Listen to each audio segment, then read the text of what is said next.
The excitement of high school sports is one that touches nearly every student during his prep years, especially for those who compete. But for many, the games have been overemphasized. Meet Larry Hawkins, former high school and college star, former Harlem Globetrotter, and the first black coach to win a state title in Illinois. Despite these impressive athletic achievements, Hawkins started playing a different game in 1972 because he thought too many athletes were losing a much bigger contest.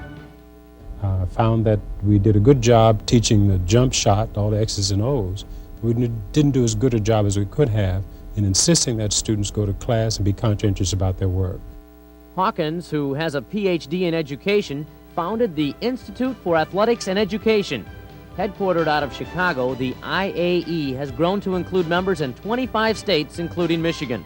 One of the primary goals of the IAE is to see that athletes recognize athletics as a means, not an end. We would like to be sure that every student who's involved in sports has adequate counseling about the circumstances surrounding sports, the academic and social and civic activities that go on, that a student understands that sport is not something you get to, it's something you pass through on the way to something else.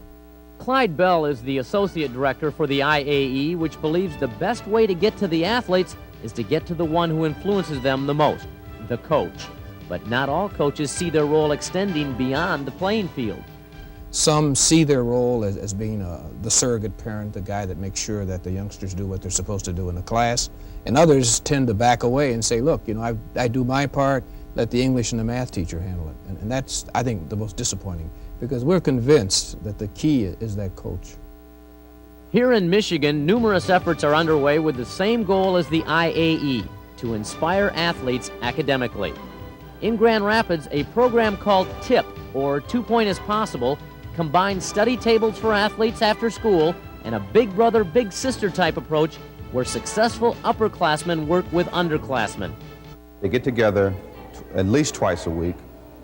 They talk on the telephone, they meet after school, they meet during the school hours.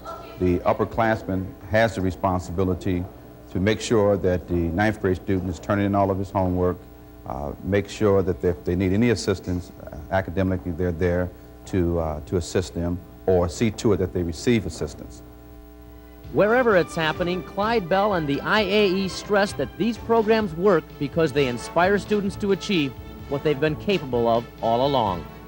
You know, a basketball player comes down the floor, he's got 10 decisions in X number of seconds, and 8 out of 10 times he makes the right decision.